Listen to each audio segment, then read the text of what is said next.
Grumble, grumble. Hey everyone, it's the Grumpy Meeple, and it's here. It's finally here. My beautiful Arena the Contest Kickstarter has finally fully delivered. It is in my hands. I have so much shit for this game. I have everything. Every single thing that they've ever made. I have it all. I don't have it all in my hands yet because some of the RPG stuff hasn't shipped yet, but I have most of it in my hands. And so we're going to kick off an epic series of unboxing videos, starting with the core box for Arena the Contest, which I desperately need so that I can stop proxying shit and play my game. In a world with no armies, everyone's fate is decided in the arena. Arena is a tactical combat game in which you recruit heroes from combat roles like healer and tactician to fight for you. With countless team builds, combos, and strategies to explore, can you find the best possible action when your turn comes? Comes with all this stuff. Let's get into it. I have not gone through these yet. I've taken the shrink wrap off the boxes just to save that time. I am deeply disappointed that there is a tiny little notch in my box, but I'll live. I'm gonna let that slide. We start seeing a bunch of broken minis and stuff, we gonna have problems. Alrighty. First off, we get a flyer for a bunch of stuff that I already own. I own that and that and that and that. I own all of that and all that and a lot of stuff that is not even listed here. Here's your quick start guide to Arena the Contest. Critically important note, this is the quick start guide to Arena the Contest, not Tanaris Adventures. Tanaris Adventures is being treated as like a totally separate game now. So if you want the campaign gameplay experience, do not read this. Do not read this, basically, as far as I know. Or this. Or this. So most of this stuff now is only going to be relevant for the PvP mode of Tanaris Adventures, which I'm sure is awesome, and I will try to play at some point. But you know, I mostly came for the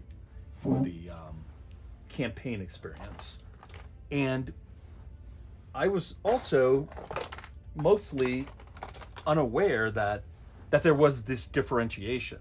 I assumed that Tanaris was going to build on Arena and that they were going to integrate, basically, and that the campaign was going to essentially cover the quests in here and the Tanaris stuff.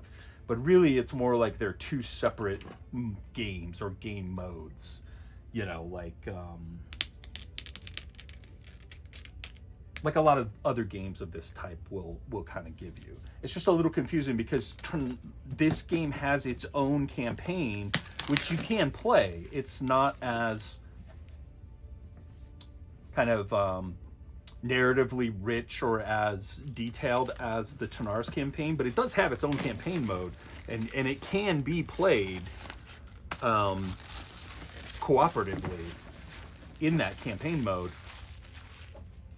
It's just kind of a lesser experience to the Tanaris Adventures content, and also I imagine that it would be pretty confusing to have to go from this to Tanaris because there are those rule differences.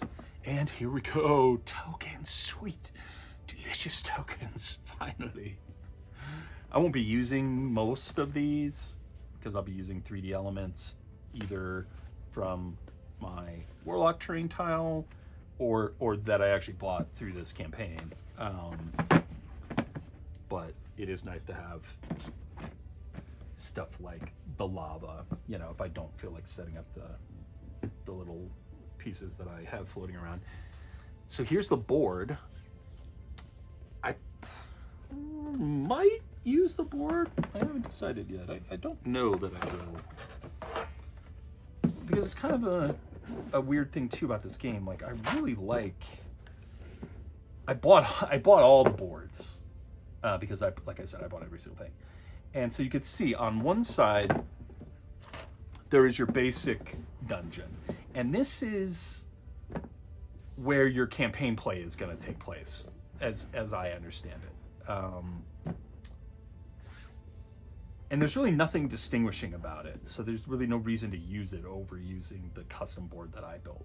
The only thing that it has going for it is the fact that it has the health track built into it, but I have an iPad app that I'm using to track health, and I think it's probably easier and definitely easier to like get to across the table and stuff.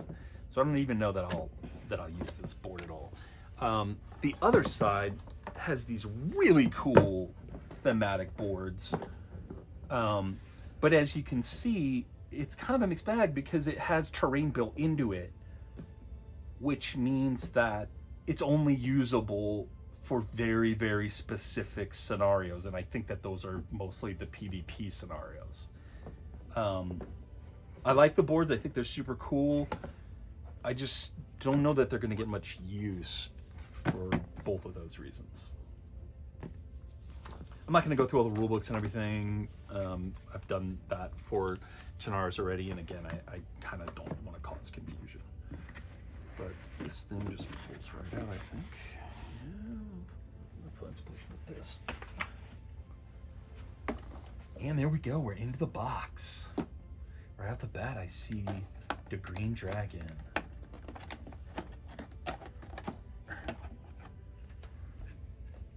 Nice little miniature. Very cool. But it's not painted. Wouldn't it be nice if I had a painted green dragon that I had purchased from Dragori? Which I do, and which you will see later, and which will replace this one, obviously. I don't know, maybe I'll try painting it myself. Or maybe I'll give it away or something, I don't know. Okay, so one of the things that drew me to this game was the game trays. At the time, especially, like at the time that the original campaign was going on, these were really cool because they weren't being used quite as commonly as they are now. But even still, these are really freaking cool. They hold like everything. Now, it's ironic because I like these. I probably will not end up using them to actually store stuff because all the cards I'm going to put into one of my custom card storage solutions, a big BCW 3200 box, and the miniatures I'm probably just going to throw into bins based off of color and monster type and stuff, so that it's just easier to get to, because otherwise you're having to come back into this box and I gotta get down. I gotta get down to here, you know, and get the, like, who the fuck is gonna reach all the way through this to get to the die or these fucking statues, you know? Not me. I'm sure there are plenty of people who will, because they're not crazy and obsessed with, you know, making these games easy to table. But I am, so I probably won't end up using them. But I appreciate their existence. I did go through and remove the tape already on this too, just again, I'm just trying to speed up the video a little bit.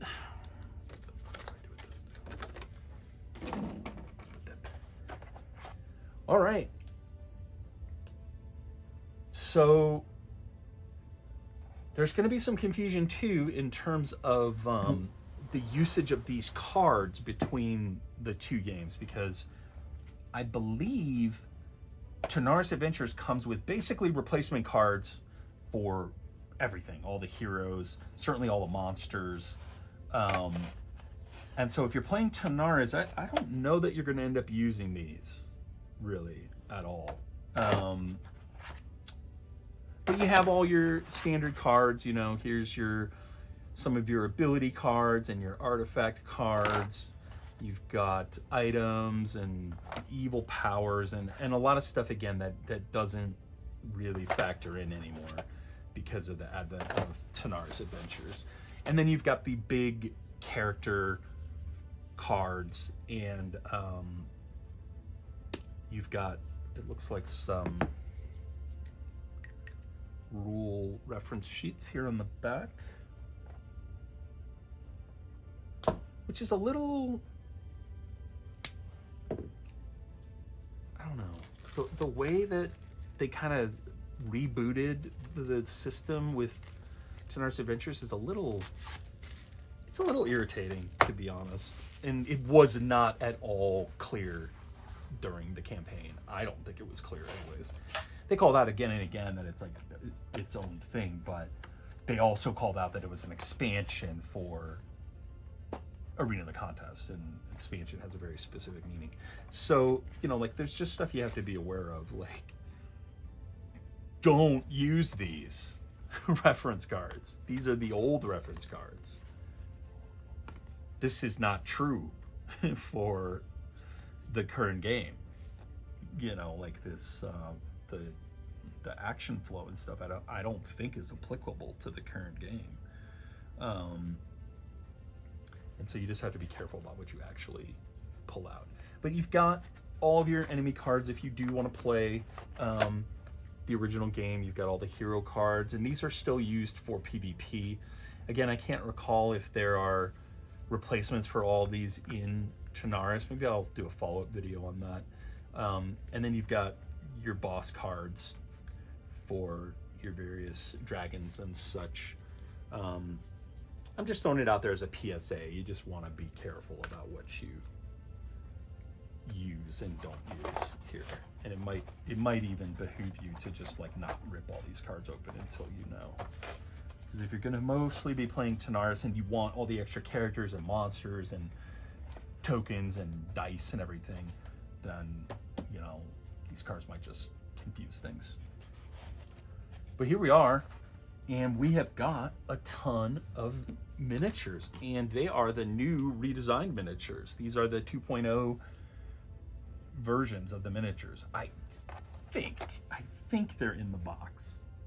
I'm almost positive that they're in the box. I'm not 100% positive. I think that these are the new ones. Yeah. If it turns out that I'm wrong, you know, I'll put a note or something. But I'm pretty sure that these are the new models for all the heroes, because they sold a separate like upgrade pack, but I don't believe that if you were buying Tanaris, if you were buying Arena of the Contest, I don't believe that you got that. You just got the new miniatures in the set. And, you know, new or old, they're great. There's some great sculpts. This is a really cool sculpt. She's jumping through the air. It's really clever of them to anchor her kind of her cloak there. The cloak's got a really cool design on it. Very fierce looking pose. Here we've got the dwarf. Yeah, I'm almost positive these are the new ones because the detail on the shields and stuff is something I remembered specifically, like standing out. And look at the detail on the axe too. It's really nice. Oh, and he's got another axe on his back. He's like got a backup axe. That's badass.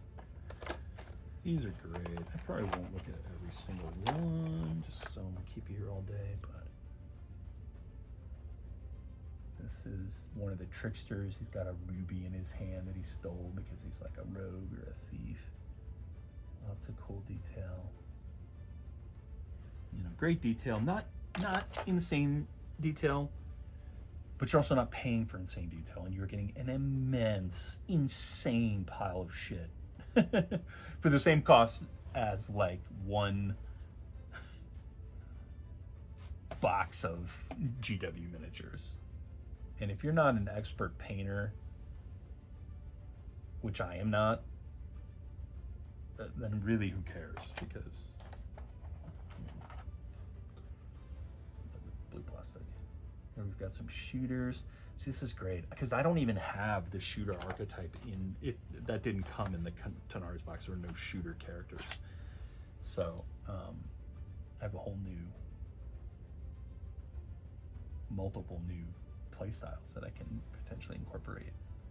Here's the mage. Look at his fucking rad staff, ram's horn staff, the flowing robes. Here's your berserker orc guy with a huge two-handed axe. Love that.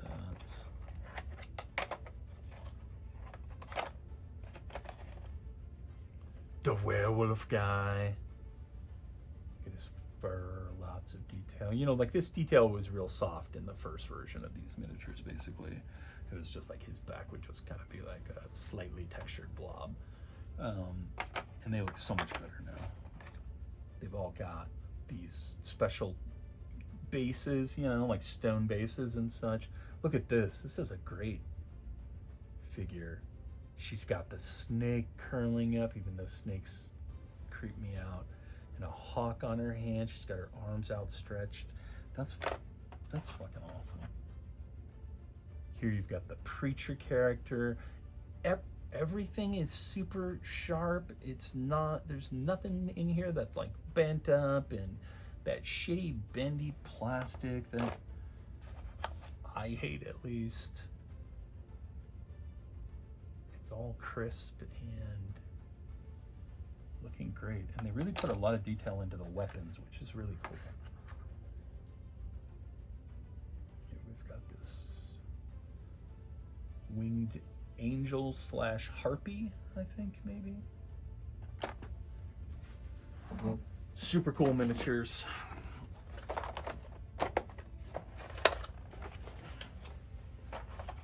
Moving on. So one thing that they do a good job of is they did leave a lot of space, a lot of additional space for storage, so that, you know, once you sleeve these cards, they could theoretically fit back in here. I don't know that they'll fit perfectly. I was looking at the Tanaris storage and thinking to myself, there's no way in hell this stuff fits in here sleeved, but your mileage may vary. Depends on the type of sleeve you use, I guess.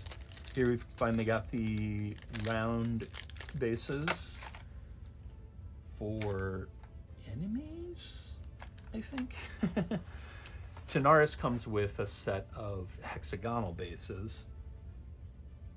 So I don't know if these still get used or what. I can't quite remember, because it seems to me that if you painted your miniatures, I suppose that these would be crucial for your heroes, because that would be an easy way to tell who's who, since they won't be color coded anymore.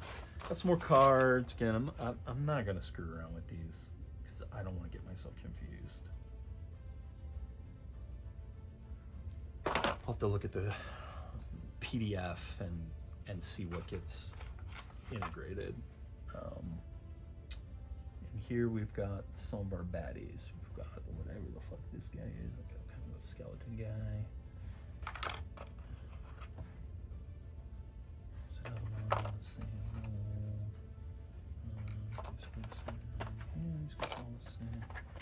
We've got this really cool looking warrior with a huge warhammer. Warhammers are another thing. You don't see enough warhammers in board games in terms of weaponry, so I love that. Crossbow baddie. He's got his cool hood on, his flowing robe. I really like him. I like everything about this game. I love the art style, and I love the way that the art style translates to the miniatures. This, I think, is your generic bad guy. So in the original game, they didn't have unique miniatures for the various like boss characters. So I think you just used this. I have an expansion that replaces that with unique miniatures for all the characters. So if you backed everything like I did, again, that's another one of those weird things that you probably won't end up using.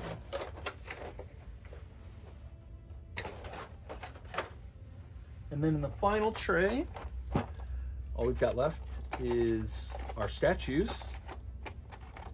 Super important. I've been using just like random painted miniatures, but this is helpful. It's just like because the books are laid out as though you have these and as though they're painted, they're unpainted. So when you're like looking for where do I put this statue, you know, it's just easier. I guess they're all pretty similar. Maybe it doesn't really matter, but still. You've got some of their cool arena treasure chests. And then you've got your 2 dice. Come out. Haha, 2 more 20-sided dice, which I definitely don't need because I was thinking I've got not only the dice pack for Arena, but I've also been using my really cool colored 20-sided dice from Heroes of Arcadia. And so I am awash in cool 20-sided dice right now. But still super useful. And I think I'm going to pull these guys out because I might actually need them.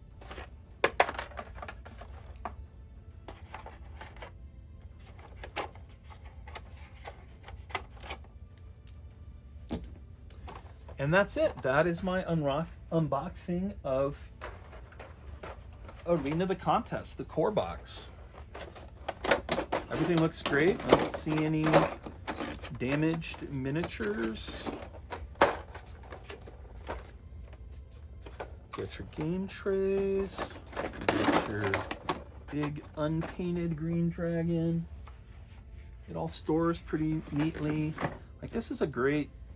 If this was all you had, you're still in for a treat because the battle system is mostly unchanged between this and Channard's Adventures, and that is really where the game shines. Like, I have had the most fun. It's probably miserable to watch on the stream because I sit there and I game it out. I game everything out and I'm trying to optimize, and it takes me a while to make those decisions, but it is so much fun. Like, it's so tactical. It really reminds me of something like Final Fantasy Tactics, except that it's even more complicated and richer, I think, in terms of the decisions you get to make, because you're really, there's just so much that factors into it, and the enemy AI, and being aware of that in a way that you maybe aren't in Tactics. It's just a delightful little mind puzzle. And that gameplay is still very much represented in the core box. So yeah, and a steal of a deal too.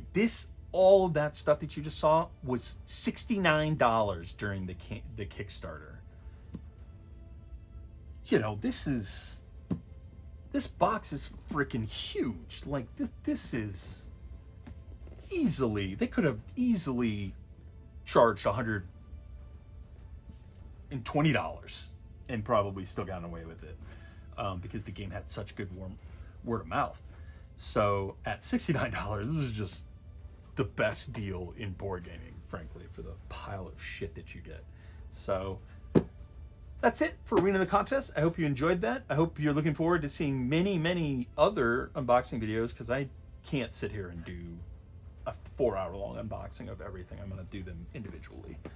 But I hope you're looking forward to that, and I will talk to you later.